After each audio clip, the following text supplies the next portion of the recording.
wabarakatuh. Halo iPod friend, welcome to iPod Inspirative Preneur Podcast. Nah teman-teman, gimana nih kabarnya?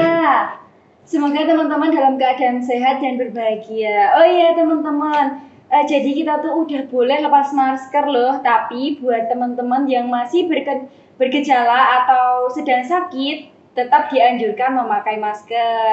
Oh ya, kita kenalan dulu ya. Sebelumnya perkenalkan, nama saya Pipin Indarini, biasa dipanggil Pipin, dari Departemen Inekraf BEM/FIB UNES 2022. Nah, teman-teman, di sini tuh apa sih iPod itu? Jadi, iPod itu adalah program kerja gabungan dari Departemen Medinfo dan Departemen Inekraf BEM/FIB UNES 2022, di mana pembahasan kali ini itu membahas seputar kewirausahaan. Nah tentunya saya juga nggak sendiri ya, saya ditemani oleh kakak cantik Kak Ifah, pembicara yang sangat-sangat keren. Oh ya baik, saya akan membacakan secara singkat kurikulum vitae dari Kak Ifah. Mengenai Kak Zulaika Maratul Latifah, Sarjana Pendidikan, Magister Komputer Sistem Informasi. Beliau lahir di Sragen pada tanggal 30 Juli 1992. Untuk pendidikan beliau pada tahun 2011 sampai 2016, beliau menempuh pendidikan di Universitas Negeri Semarang, jurusan Pendidikan Teknik Informatika dan Komputer. Dan pada tahun 2018 sampai 2021, beliau melanjutkan program studi Magister Komputer Sistem Informasi di Universitas Diponegoro. Wah, ternyata Kak Eva ini juga alumni dari UNES ya Kak ya.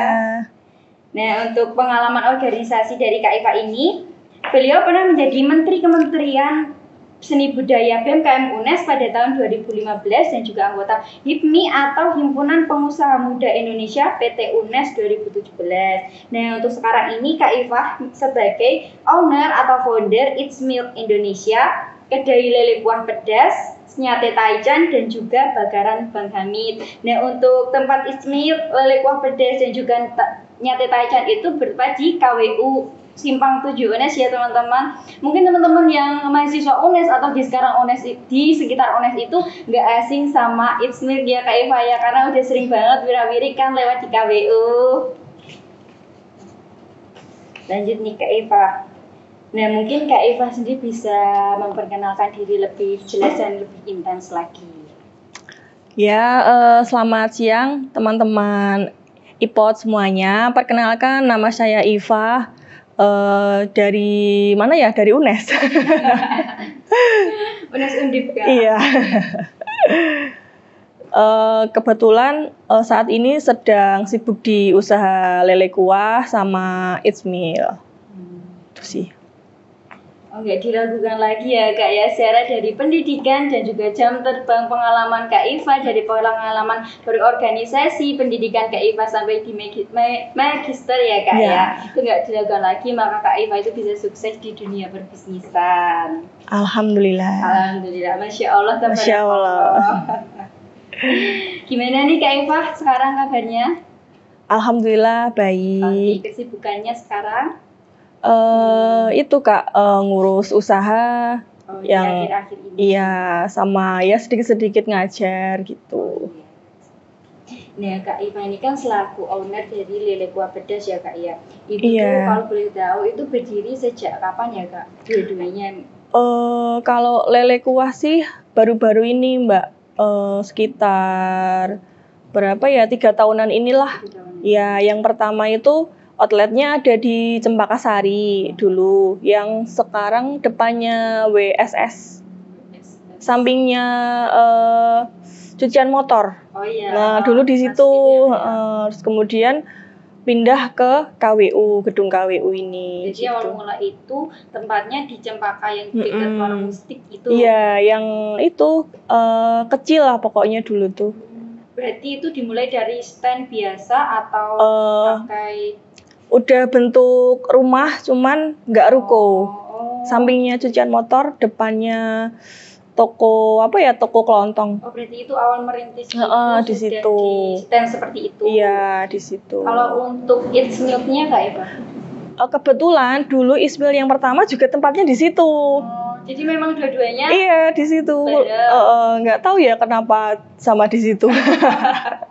Kebetulan dulu kan mulainya kan pas masih mahasiswa kan. Nah, ikut PKM. Teman-teman di sini tahu PKM ya itu ya. Nah, dulu ikut itu kemudian lolos dan kita membukalah ISMIL di situ. Nah, kenapa di situ? Ya, dulu ini tempat-tempat di UNES tuh mahal semuanya. Dulu kita semester 5 kalau nggak salah. Jadi di situ kebetulan tempatnya itu bisa dicicil bayarnya. Iya, bayangkan pas mahasiswa nggak mungkin kan kita bayar sewa ruko sekarang berapa ya 15 juta sampai 20-an. Iya, di situ dulu masih 7 juta. 7 juta dalam 1 tahun. Iya, 7 juta dan itu bisa dicicil. Kurang tahu ya gimana, mungkin Allah sudah menggariskan atau gimana.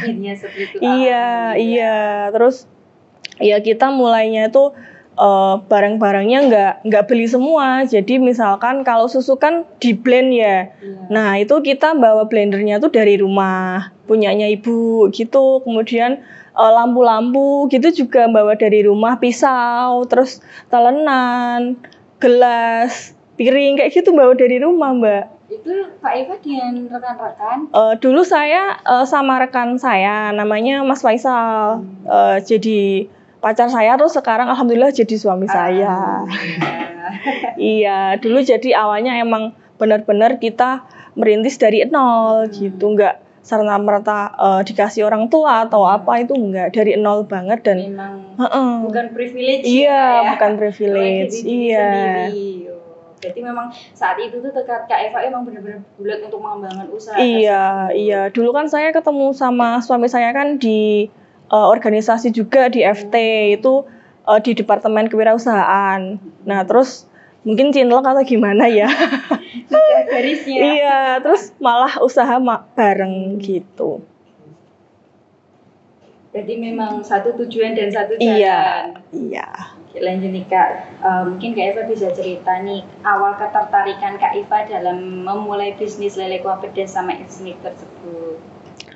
Oh iya, kalau lele ya, tadi saya ceritanya ISMIL ya. ini lele. Nah, kalau lele itu gini, pernah kita ke suatu resto terus makan enak. Nah, hampir tiap hari itu ke situ. Kalau kita ke situ terus tiap hari kan boros nih ya. Kenapa kita nggak bikin sendiri sih masakan ini gitu.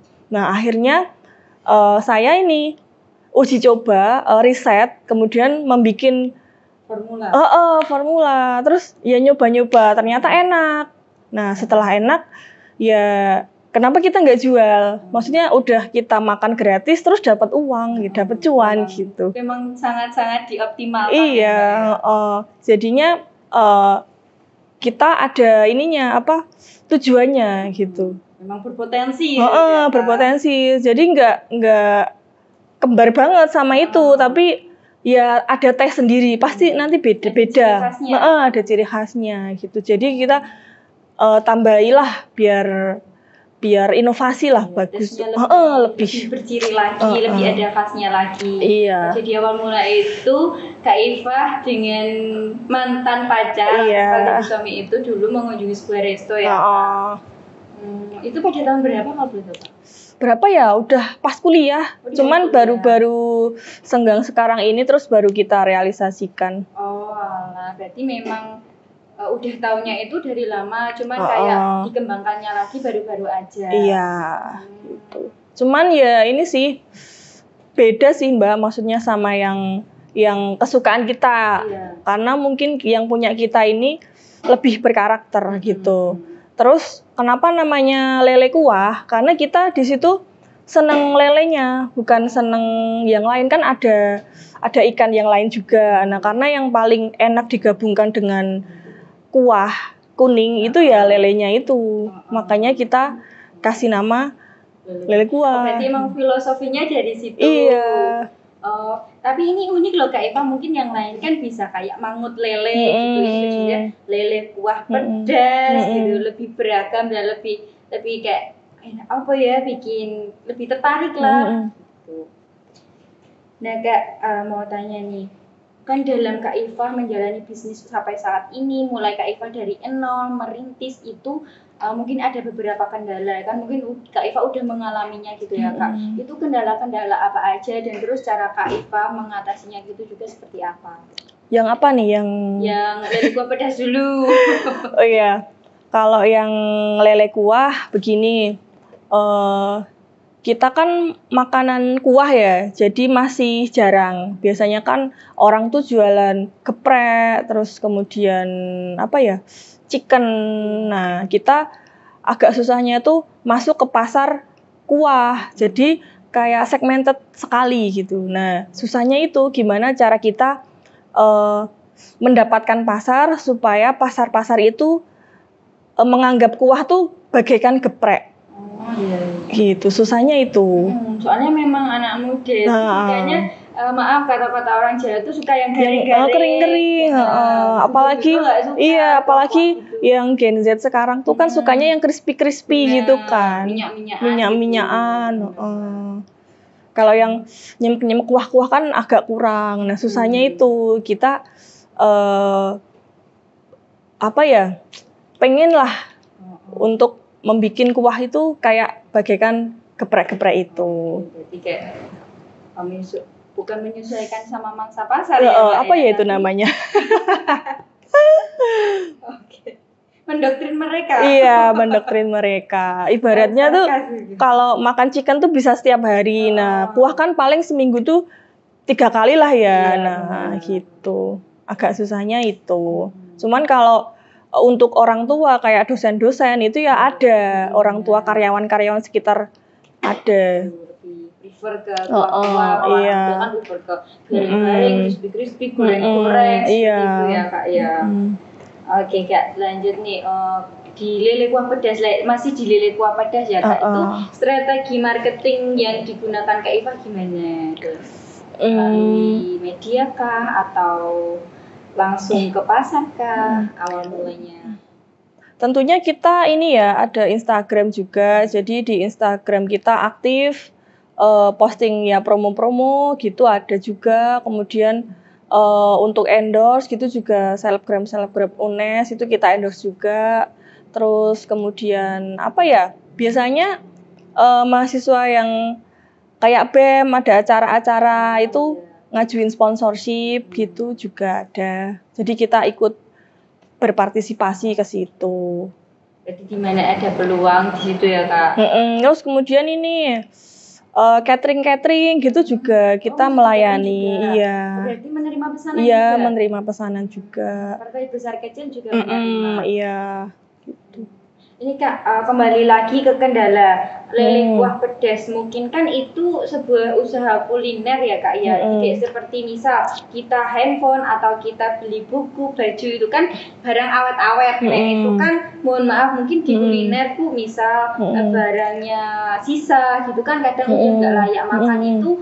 Solusi dari Kakak gitu gimana tuh Kak? Oh ya Allah, barangnya ya habis gitu. Oh iya. Pernah mengalami. Oh iya. Kalau dari lele kuah tuh ini Kak nyentoknya kita harian. Jadi fresh terus. Kita kan ini setiap hari kan ketahuan kan lakunya misalnya 100 porsi. Nah, jadi kita plus minusnya tuh nyetoknya segitu. Terus lelenya, ayamnya, ikan, nila apa juga nyetoknya udah kita perkirakan. Itu sudah termanage. Iya, iya. Gitu. Gini Kak, ini tentang di berbisnis usia muda ya Kak ya. Ini lain topik lagi. Iya. Pindah-pindah maaf. Kan misal saya pribadi juga ngeriset teman-teman yang masih muda dalam kita berwirausaha itu kadang kan kita branding dulu nih Kak. Kita branding dulu. Nah, itu tuh kadang itu kayak berlarut-larut Kak, kita branding terus padahal kan dalam berusaha itu tujuan utama kita itu adalah mendapatkan laba. Kadang itu kayak aku tak nyari nama dulu biar jualanku punya brand dulu, punya jenengku, punya nama dulu, namanya biar naik dulu. Nah itu tanpa disadari itu kita branding terus tanpa mempertimbangkan debit kredit saldonya. Kadang kita nggak tahu lah baik kita yang masuk berapa, kayak tidak mempertimbangkan debit kredit saldonya gitu. Menurut Kak Eva gimana? Oh ya, kalau dari saya sih itu Mbak, produknya kita tuh diperkuat dulu, ciri khasnya apa, terus enak gitu. Jadi kalau udah enak, pasti semua tuh ini pada penasaran kan. Kadang kan misal Mbak ke situ ke Lele, nanti bakal merekomendasikan ke temannya. Jadi marketing yang di dunia ini menurut saya ya, marketing yang bagus itu adalah bahasa Jawa dia tuh getok tular. Pada tahu getok tular enggak ini? Mulut ke mulut.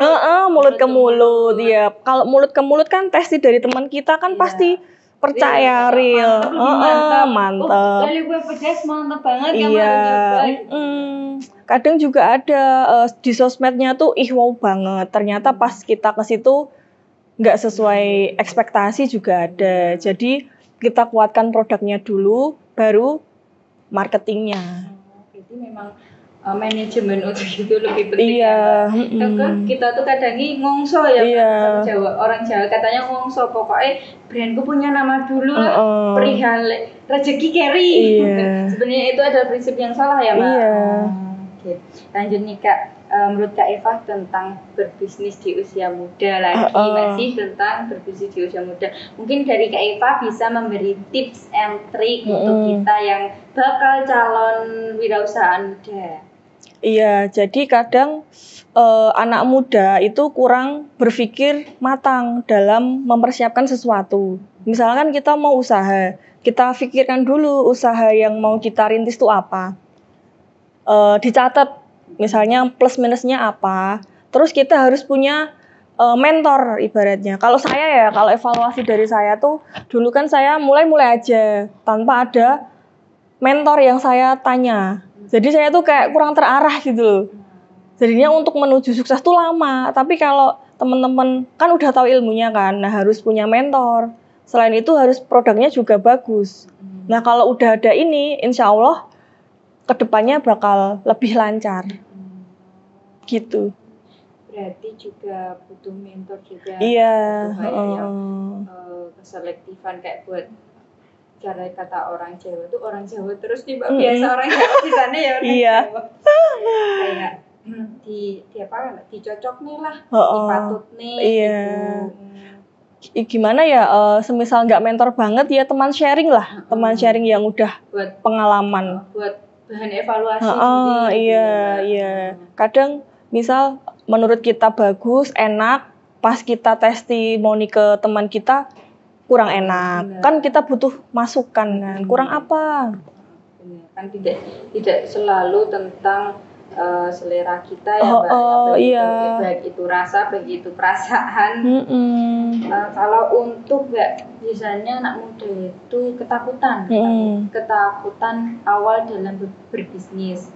Kayak misal aku takut kogek nanti kayak gini, nanti kayak gitu, nanti labanya sedikit, labanya segitu, nggak cukup buat ini buat itu. Nah dari Kak Eva itu gimana kalau menemui prinsip yang seperti itu atau pikiran yang seperti itu?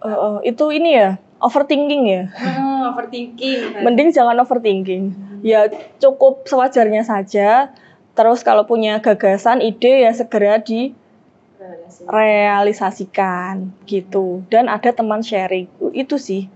Kalau dari pengalaman Kak Eva sendiri itu dulu juga mentoring, maksudnya ada mentor?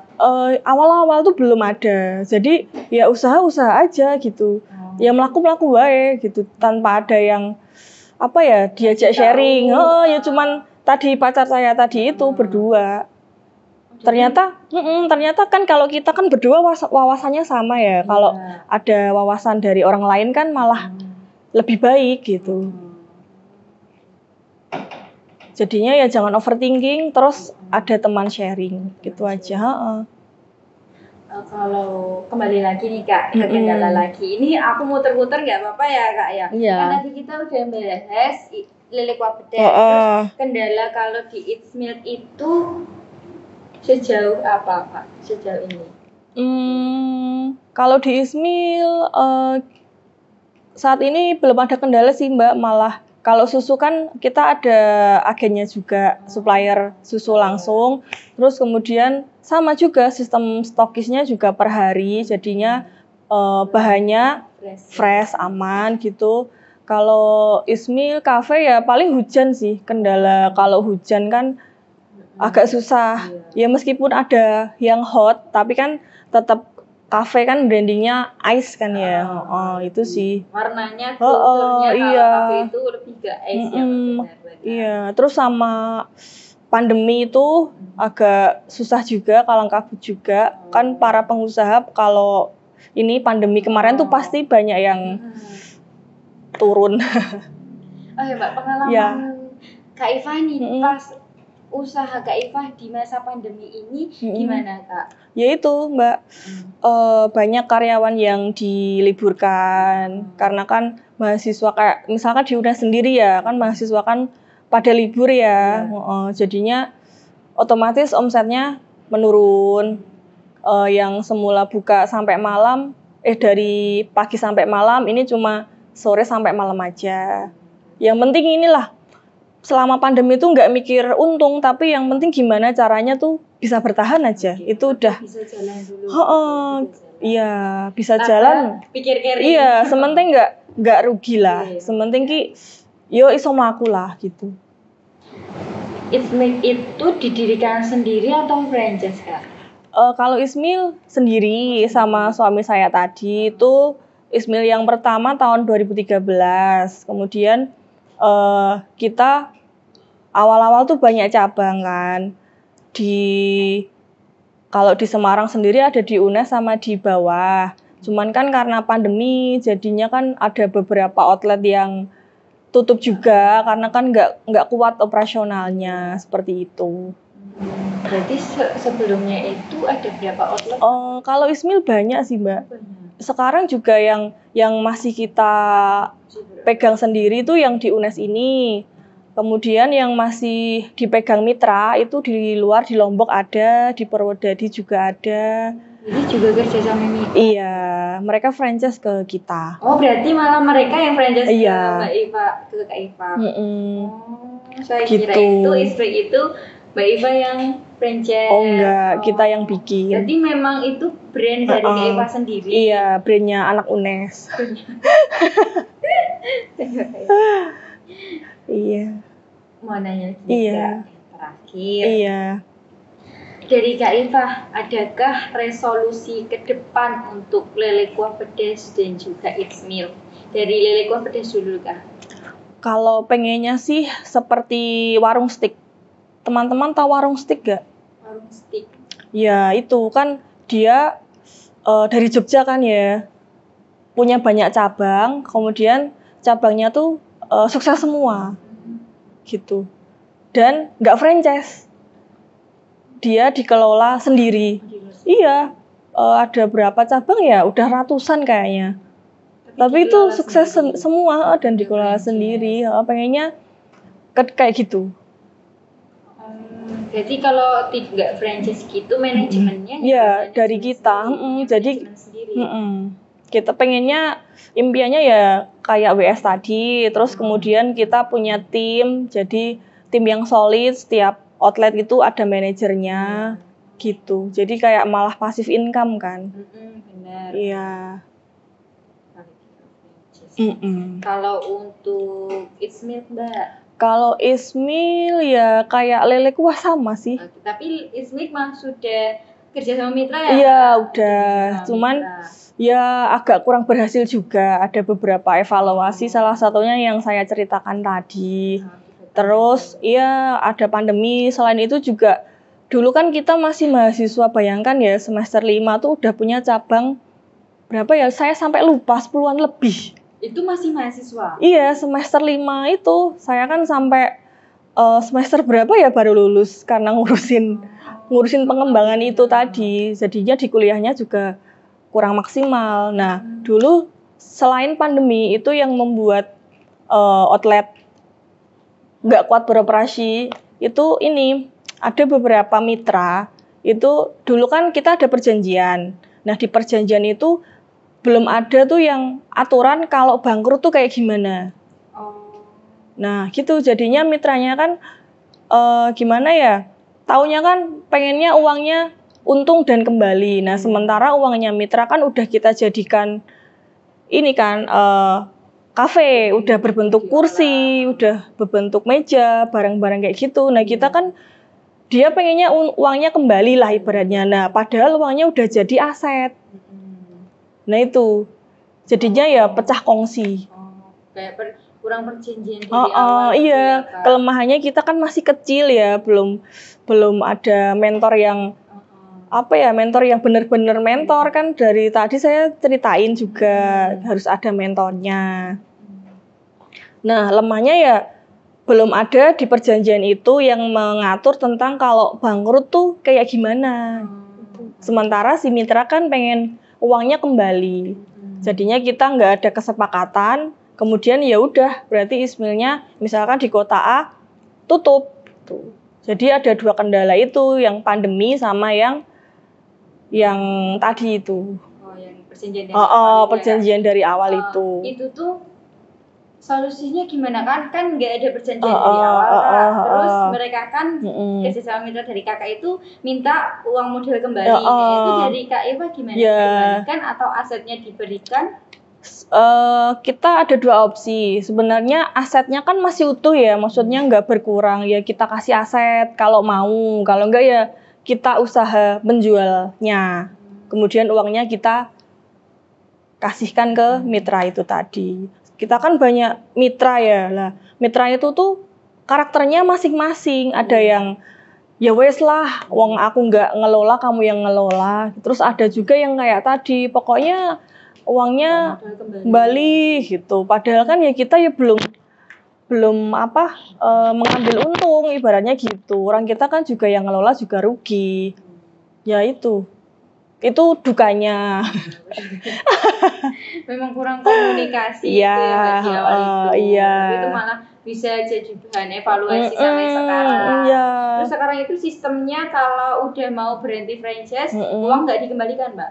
Ya kita perkuat di perjanjiannya itu tadi. Jadi kita bahas kalau misal tutup bangkrut itu kayak gimana aturannya. Itu kita tulis di situ sekarang. Cuman untuk Ismil ya belum berani untuk franchise lagi. Kita sekarang baru ngembangin yang lele kuah itu tadi. Gitu. Jadi Ismil yang masih ada yang kita pegang sendiri beberapa sama yang mitra franchise, tapi yang kita kelola sendiri tuh ya udah tutup karena pandemi itu tadi. Begitu. Intinya sekarang agak vakum di Ismil, biar Ismil pulih lagi lah. Nunggu mau ngembangin yang lele kuahnya itu. Gitu. Berarti emang sekarang ini dua-duanya jalan ya, Kak? Jalan. Ngajar juga jalan. Jalan. Terus manajemen waktu Kak Eva nih kan, Kak Eva punya dua bisnis ya. Kayak misal kita ada meeting-meeting gitu enggak, Kak? Misal ada tumbuk waktu atau ngepasi lain acara gitu. Kan kayak memanajemen dua hal yang jalan bersamaan gitu. Manajemen waktu Kak Eva itu gimana? Kan saya usahakan sama suami ya, suaminya masih di sini. Jadi saya di Solo. Terus kalau misalkan rapat-rapat ya bisa Zoom sih. Terus di outlet kan ada sistemnya, udah ada sistemnya juga, ada yang nungguin lah. Terus sistem kasirnya juga udah, terus kemudian CCTV juga udah. Jadi udah terkendali. Online dan lebih mudah ya, Kak ya. Iya. Jadi Kak Eva, terima kasih untuk sharing-sharing kali ini. Banyak-banyak pengalaman, terus banyak juga ilmu-ilmu yang bisa direfleksikan buat bakal calon pengusaha muda, bisa diimplementasikan dalam kita merintis sebuah usaha. Terima kasih juga Kak Eva sudah hadir, sharing ilmu untuk kita semua. Mohon maaf apabila saya ada kata-kata yang kurang berkenan pada Kak Eva. Mungkin Kak Eva bisa memberi closing statement untuk teman-teman semua. Iya, kalau dari saya, Kak, itu ya saya rangkum aja lah ya. Jadi kalau teman-teman mau usaha, kan masih mahasiswa nih ya, itu jangan minta orang tua. Orang tua udah ini kan membiayai kuliah teman-teman. Kasihan kan kalau dimintain uang buat usaha. Nah, di kampus kan banyak kayak PKM itu PMW atau apa ya, hibah-hibah sekarang kan banyak. Nah, manfaatkanlah itu. Itu terus kalau punya ide usaha jangan diangan-angan aja, tapi segera direalisasikan gitu. Kemudian jangan lupa sharing sama teman yang sudah berpengalaman, yang sudah pro. Jadi ada gambaran lah gitu. Gitu. Terus kalau semisal jatuh belum sukses, jangan menyerah. Seperti kita yang suka duka Ismil tadi ya, sekarang alhamdulillah mulai bangkit lagi. Iya, naik turun. Pokoknya usaha tuh pasti ada naiknya, ada turunnya. Itu sudah hal yang biasa. Gitu. Mantap sekali Kak Eva. Terima kasih sekali lagi. Mohon maaf apabila ada kata-kata kurang berkenan pada Kak Eva. Sesuai yang dikatakan oleh Kak Eva tadi, kita harus terus belajar karena ilmu itu tidak ada habisnya. Iya. Oke, terima kasih teman-teman yang udah stay tune dan nonton dari awal hingga akhir. Semoga kita bertemu di lain kesempatan di episode selanjutnya. iPod Inspiratif Preneur Podcast. Dadah.